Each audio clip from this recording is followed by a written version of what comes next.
What is up, RC enthusiasts? Check this out. This ready to run version right here. If you can tell, I've 3D printed some wheels for it, and I've also 3D printed this little rock bridge. Oh, check it out. He brought his little fifth scale out to run today. Should be in the trunk right now. Somebody might run it over. Well, anyways, guys, we're back here today to build this guy, the B14 kit. This is the regular kit edition, and to complete this kit, what you're gonna need is what I'm using is a V2 WPL ESC receiver combo with sound kit. I'm just going to use the soundboard, that's about it, and probably headlights. This is a controller it comes with when you get that ESC receiver combo with the controller. You could buy them all separate. You're going to need a soldering iron, some solder obviously, electric tape, Phillips head screwdriver, and that's about it. Pretty simple, right? Not too many things you need for this build. But let's go ahead and let's get into it. Alright, now you will get a pretty basic instruction manual on how to put it together. Some people can understand it, some people can't. I was able to put my very first one together with this manual without watching any videos, and with all the videos out now, and plus this video, I'll help you put these together. So in the bag it looks like we have the cab, which has the bottom tray and stuff assembled to it down here. And I'm sorry if you guys can hear that 3D printer in the background going off. I did start a 3D print, I don't know why, but it's an 11-hour one and I'm not going to stop it now. I'm halfway through it. So hopefully you can deal with that. And your 180 motor with your lights and your wires for your motor and lights. You got your steering servo in here too, and your miscellaneous screws, servo horns. Here you got your drivetrain stuff, your axles and everything. The axles and everything are all plastic, but as you can tell right there, you got metal ring and pinion gears inside your axles now. And the rear end of the cab, which has the bumper, the front bumpers in there, and the gas tanks. Oh, and also the most important part, I didn't even take it out of the box. Jeez. The frames. As you can tell, they're black now. This is a very good indication that you have a newer version. It's when you have these black chassis. The same with that ready to run there in the background. It has a black chassis on that one too, and a fully proportional steering servo up front. That'll let you know that you have the most updated version. And like I said before, I'm going to crawl this guy, and the KM version. Once I get that done too, I'm going to crawl all three of these back to back to see the differences you get when you purchase the different styles or different versions. Alright, let's get to building this thing. So now we're going to start with these chassis rails. If you follow the instructions, it tells you to start with the gears and the differential and stuff, but you're going to have to put this grease in there to do that, and that's the messy part. So I'm going to go ahead and start with the chassis first by putting the motor mount over here, the front servo mount or servo tray, and the rear support. So I'm going to go ahead and install that on here, show you what it looks like, and show you what I used to install it. So the screws came in this bag right here, and it looks pretty simple because all we have right here, it looks like we have two different kinds of screws in here, and then we have this screw right here, which I know we use the most of, the flange screws. We're just going to need this bag right here, which has the motor mount, the rear tray, the rear tail, support, the servo tray, the rear tail and support.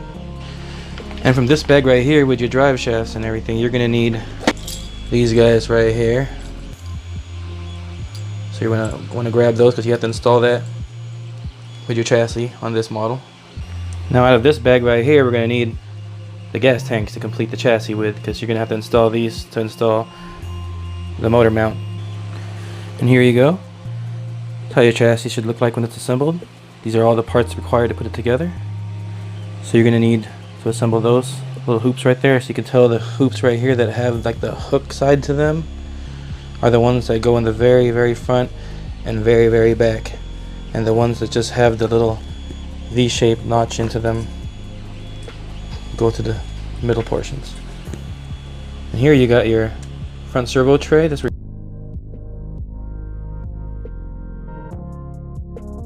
your servo is going to go into, and your ESC is going to sit in there before you put the cover on. This is where your motor is going to be installed into right here, and your gearbox. And these are just a support back here to mount your bed onto. tail lights part of that. Alright, let's move on. So the rims and tires, as you can tell, this is a kit, so this is going to have a lot softer tires than that one came with. But you know what, those tires aren't bad. There is a mod to make them a little bit softer by grabbing them like this and pulling on them and twisting them for a couple of minutes, and it'll get them to be a lot more pliable, and it feels a lot better and crawls a lot better like that too. I've done it a couple of times, so I know it works, but these are going to be definitely a lot softer. And one downside, I guess, to this for some people, which is not a downside for me because I've been in RC for such a long time, is when you mount these to the wheels, you're going to have to glue those on. So usually what I do, so I just put a spot of glue on all 4 corners, or maybe even 6 corners, if I really want it to be tough on there, but usually 1, 2, 3, 4 gets it on there pretty well for me. And I can take the wheels off by just tugging on them like this, and they'll usually come apart and I can clean inside or get the sand, mud, water that's stuck in there out. So yeah, that's what I do normally. Oh, and I forgot to mention, you can buy wheel weights for this that the KM comes with stock. So you'll see that in my KM video, that these come with wheel weights that you can install right onto here. And if you guys are WPL fans, you guys already know about these wheel weights that they make, and a lot of people use little bolts, you know, little hacks. I have my own way that I make wheel weights. No one has been able to guess that yet, so I will make a giveaway with people trying to guess what I use for wheel weights yet. So don't guess right now, because you might give it away to somebody. Wait for me to ask for it for the right video and guess what wheel weights I use. But I also do use the stock WPL ones because they're convenient and they fit right on here really nicely. Little screws with the flat heads on them that have like a bigger head on them. Those are the ones I've been using so far, so I haven't used any other screws but the ones that were in this bag right here. Let's move on to the drivetrain, or the axles at least. Well, there you go. Looks like you even get some spare drive shaft parts right here for your U-joints. If these things pop off, you'll have some spare ones now. As you can tell right here, you got metal inside your pinion gears, and ring gears are metal, so that's pretty cool. And here's your plastic actual axles. You have your leaf springs and your little mounts for your leaf springs to your axles. So the front ones are these ones right here. You're gonna need these 2 steering hubs. These 2, I don't know what they call these things. It's like a hex plus bushing all in one outdrive, I guess. And you're gonna need one of these covers right here. And you're gonna need your steering link and one of your servo links. And the servo links, you could choose which one you're gonna use later, but you get a long and a short one in there. But also, one thing I wanted to point out that I didn't notice until I started taking these off its trees. The plastic feels a lot better, so they might have updated their plastic too. Probably use a different combination, you know, a different formula of plastic, because it does look like a better plastic for sure. So you're gonna need one of the halves. This is the one you're gonna use, the front with the dog bones on it. All you gotta do is just space out the bushings on each end and then plop this in there. There you go. And that's how that sits in there. And then you grab the top part, make sure it's facing the right way. Now, before putting any screws or anything in here, you have to put in your outdrives slash hexes slash whatever they call these, and your C-hub, your steering hub right here.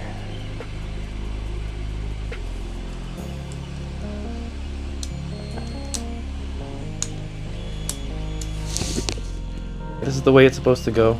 You want the pumpkin right here to be on that side for the front and to be on this side like this for the rear. And before I assembled the pumpkin to close this diff up, I'm going to put a glob of marine grease in there. Let's put on the pinion gear on it, which goes on back here because this is going to be the front. That just slaps in. You can tell it's kind of cocked to one side, so that side's going to go in to where the empty side is right here, like so. There you go. It'll fit in there really nicely.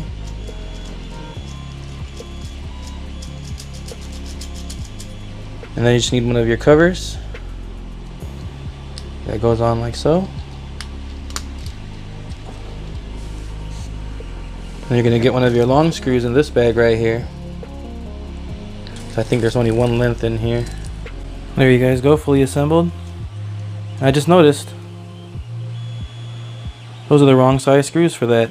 Unfortunately, that's the only screws they provided. So that's what I'm going to have to use. Luckily, they still sort of work.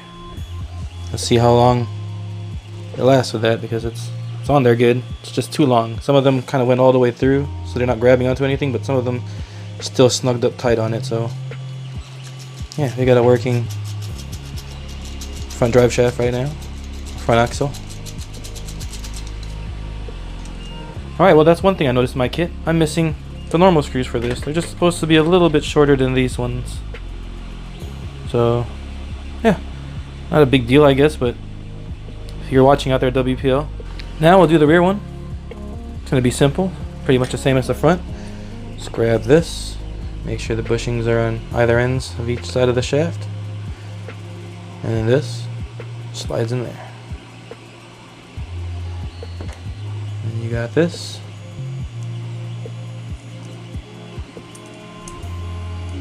These two halves should snap together, like so. And I'm just going to install the pinion gear that already comes with part of the drive shaft installed. I'm not sure if I can get this to focus, but I don't know if you can tell the color or how that pinion looks. It's just a different plastic. It looks like it's a composite plastic now, so it looks stronger. So let's hope it lasts, because it's the ones with the grub screws on them, or Phillips head screws to lock them in place. Well, there you go, that's assembled. Don't forget to put grease in there. I like to use marine grease because I run in water, as you can tell. Mine drive shafts run pretty smooth, or axles.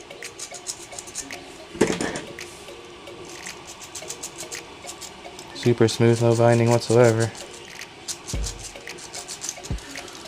I'm lucky with that so far. I've heard a lot of people complaining about the metal stuff binding. I have yet to experience that with any of mine. I've had some that were a little bit tight at first, but they break in nicely. So those are assembled. Next thing to do is attach them to the leaf springs. So we're going to need to get the 4 leaves in here. And it looks like you get 2 spare leaf springs in the bag still. So now these need to go on to the axles. So now that we determined that this is going to be the way the front is facing, the pumpkin towards that side, you're going to need to install these with the hook ends this way up to the front. So the hooks need to go to the front, and to install these you need this little shim right here that sits right in there. But before you put it in there, you have to put a small leaf. You see how we got a longer leaf and a shorter leaf? So the shorter leaf you're gonna have to put in there first, then a longer leaf, and then you can put this on top. And you're gonna use those same screws that I already used for the diffs. So yeah, to make it easier, you can put the screws through the leaves like so, and then insert it through here. And then now you're going to install it on those holes right there. Remember, with that hook part facing front. This is for the front axle. Well yeah, one tip I like to give too is put a little bit of grease on the tip of these screws before you install them, and it'll make it easier to screw them in. That's one little tip I have for people. Okay, so after doing this, if you can tell, I realized it's just a longer screw period. So I do need that shorter screw that's normally for the diff housing right here for the pumpkin to go for here and for this.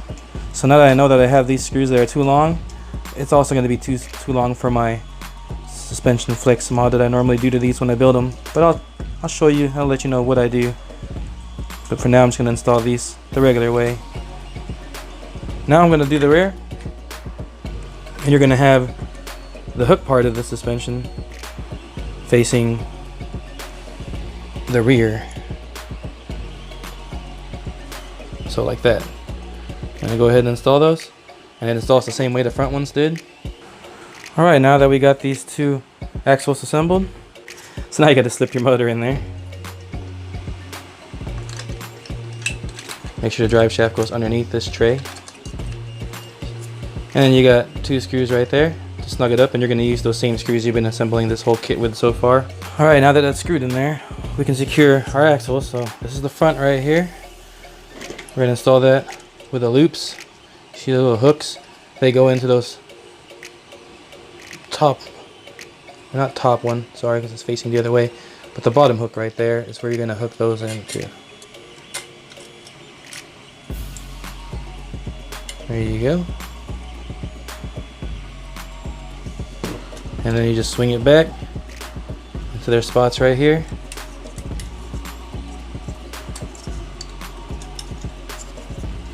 Like so. And then two screws to hold that in right there, and you're going to use the same screws that you used to hold on the bed. Oh yeah, and at this point too, you're going to want to make sure your drive shafts are connected before you install those screws, because that will be hard to do once it's all installed. So there you go. I'm going to do the same for the rear, and the hooks are going to be facing in the back for the rear, because that's where those tabs are. Well, there you go. I have that assembled. You can see drive shafts connected.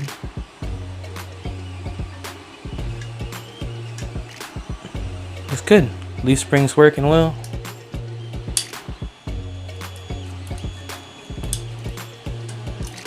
They're a little stiffer than the old leaf springs, but they are a different material. I'm not sure if you can tell by the way they look. They have a different sheen to them, and they're a different material that's supposed to be a lot more durable and rust resistant. So next I would say to install the servo into this thing. This is what your servo is going to look like right here. And oh, shoot. Look what I installed wrong and just realized right now. That servo tray is backwards.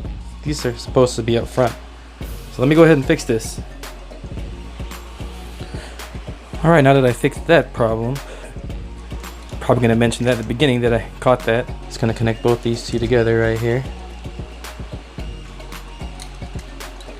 Like so. And that's just going to use the same screw that you've been using already for the chassis and everything into those two holes right there. Alright, now that I got that done, it's time to go ahead and put the steering servo in now. And that just goes in here, like so.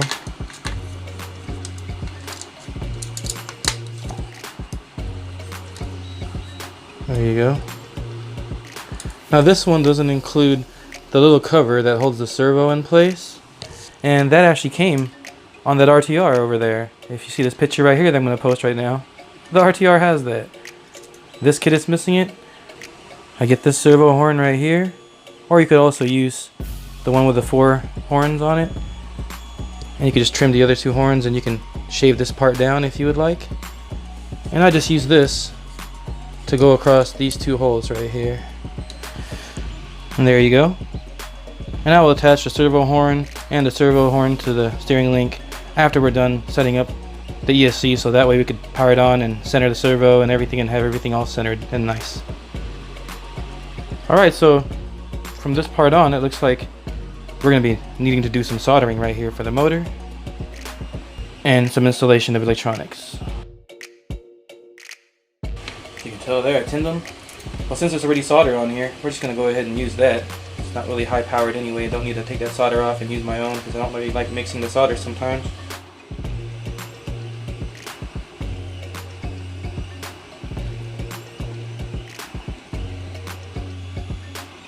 There's one.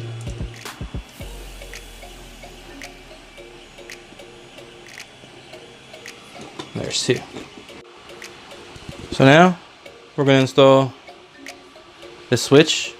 Now if you don't have this switch, you can just use your own switch, and you can solder this part onto your board, or you can go ahead and find this kind of connector and attach that on there.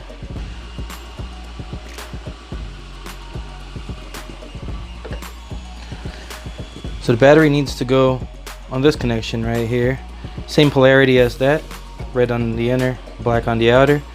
And all I'm going to do is I'm actually going to solder my battery connection to there. Alright, so now that you have that done, you're going to see right there I soldered that straight onto there.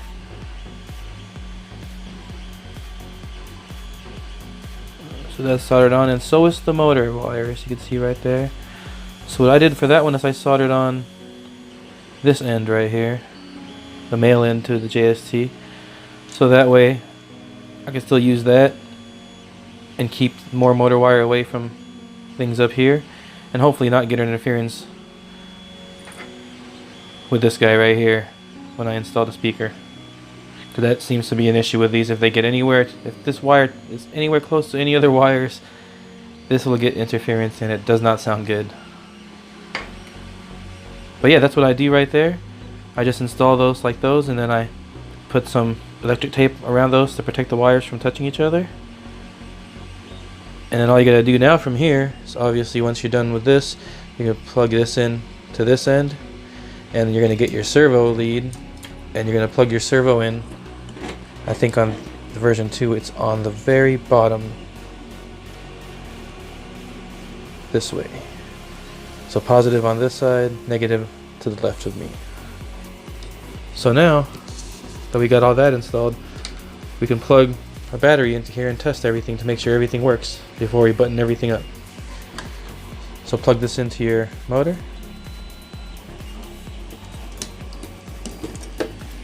And now you're going to need a battery. I'm using a HBX battery. That's a 650 mAh 7.4 volt lithium ion. Alright, and I'm going to plug it in. Hope I don't fry anything.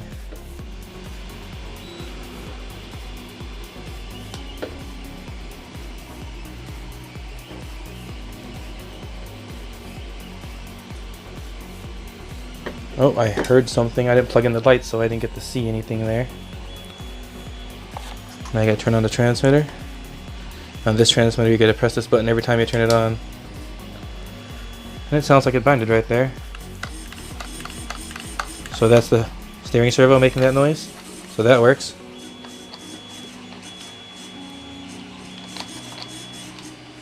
Now let's check the throttle and see if this motor is working right now, and if we have it reversed or not.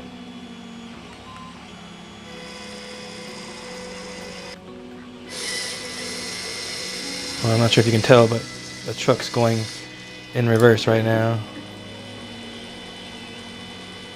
So hopefully you can see that.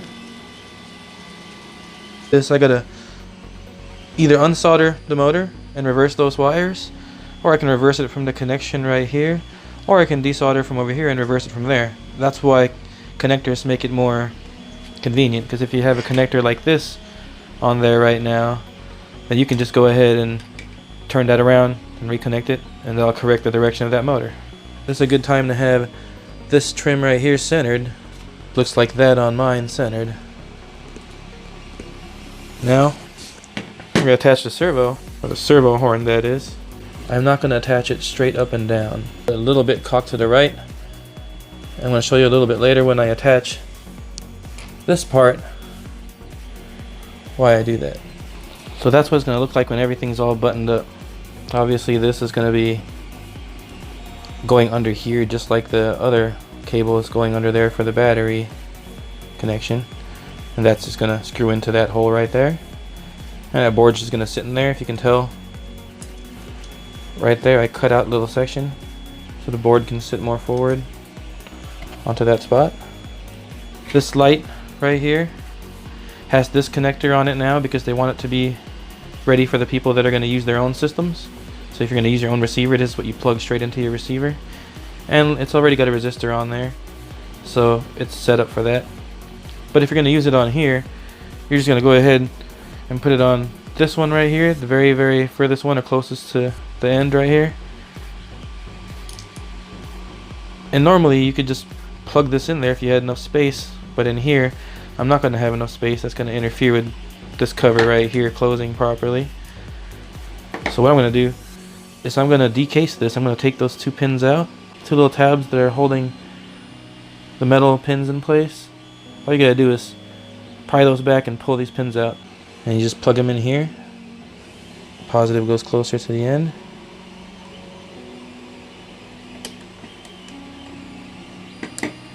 Negative goes closer to the inside.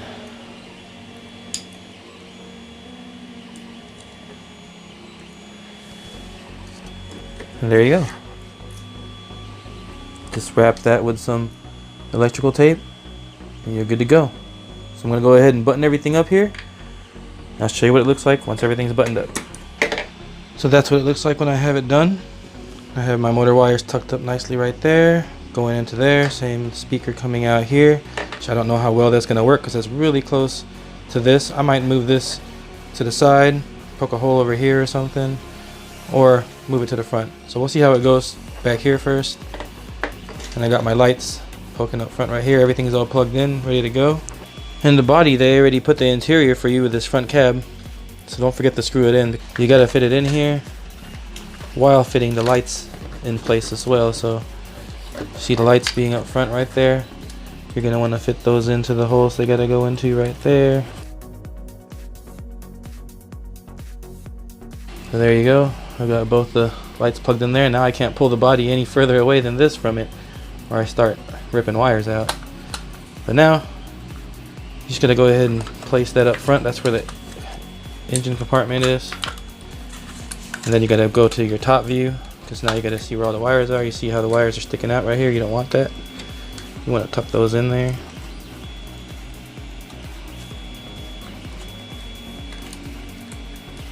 There you go.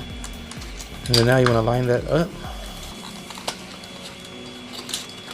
And then stick some fingers underneath here, holding this piece on both sides, and that should help you push that upwards and click everything in place right there. See, I clicked everything in place right there. I have all the tabs clicked in right here. So now that you got that in there, everything's in there properly, you're going to go back to here and you're going to put the same screws you've been using for the body on here on each side. Well, now that we have the cab back on there, before we get any further, I want to go ahead and get that servo arm installed so I can show you what I do to it. So I grabbed the shorter of the two because you get two in the package.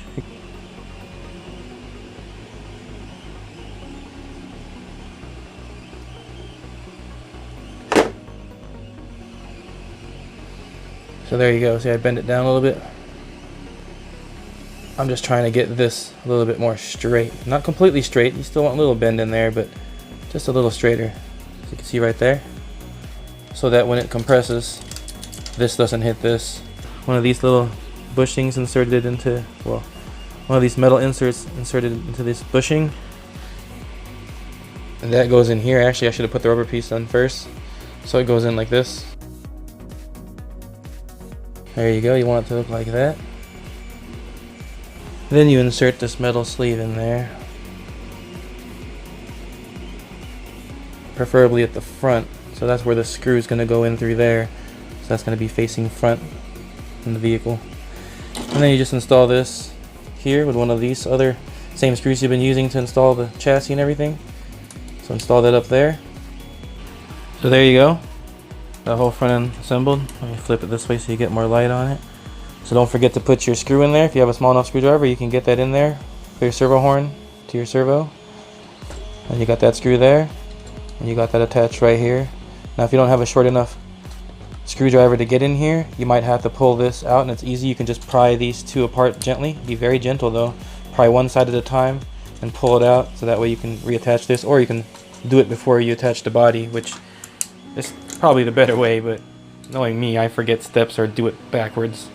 So yeah, here I am. I'm at this stage. Now I'm going to go ahead and slap the bumper on there.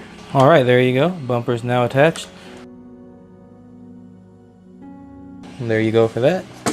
Now the two screws for the back half that installs in those two locations right there, those screw holes. Well, there you go, guys. Starting to look good, isn't it? Now all you gotta do is put the tires on this sucker, and then we can test run it. And you're gonna need 4 of these style screws right here. Well, there you guys go. A completed kit right there. Hopefully that was easy enough for you guys to follow, and hopefully that helps some people build these. Let's go ahead and put a battery in here and let's test it out. Oh yeah, also I still have the speaker in here for now. I don't know where I'm going to mount that yet, but let's see if it's any interference under there. Let's turn it on. I got lights. Turn the transmitter on. Press the bind button. Lights are solid.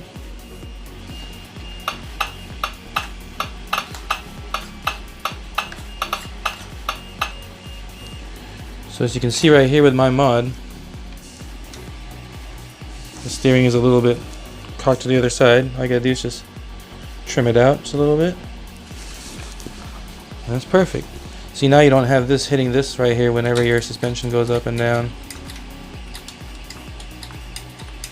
That one just used to sit on that one and only causes this side to move up and down on the RTR one. So that's my fix even to the C14s and the C24s.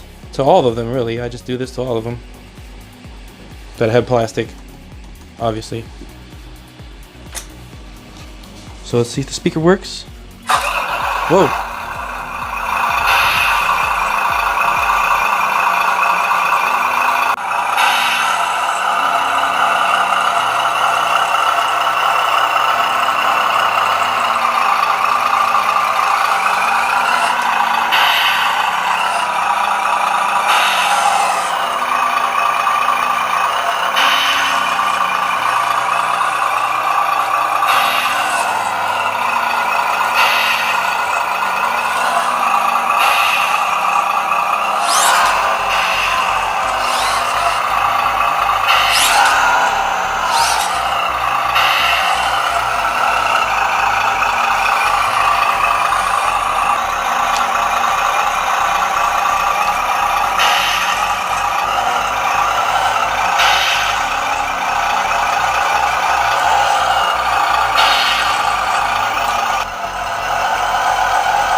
Roll over, no wheel weights. Oh look, and I got a D-bead. It looks like to make it over this course, it's gonna need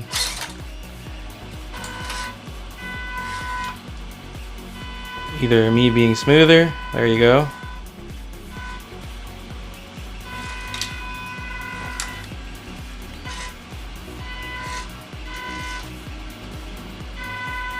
Not too shabby.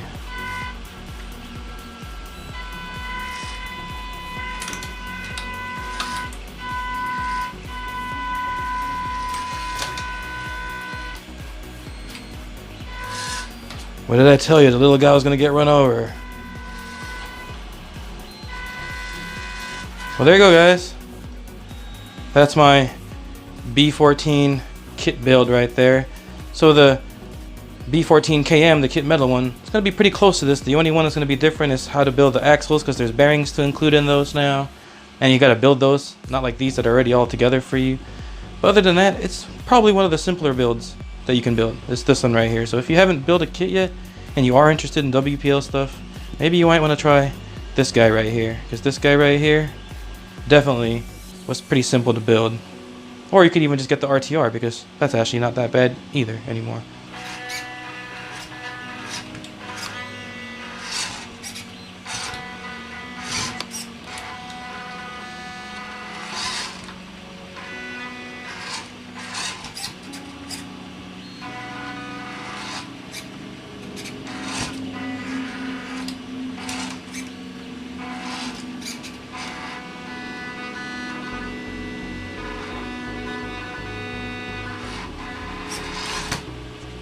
Two sweet B14s, an RTR, and a kit version. Next to come is going to be the kit metal, but I might have a review of something else before that one, so stay tuned for the kit metal version, but it will come soon, and then I'll run all three of them.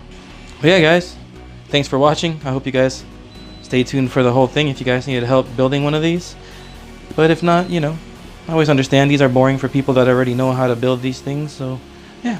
Anyway, as always, guys, thanks for watching. I always appreciate it. And also, I hope this helps. And don't forget, go out there, have some fun, and build or run that RC.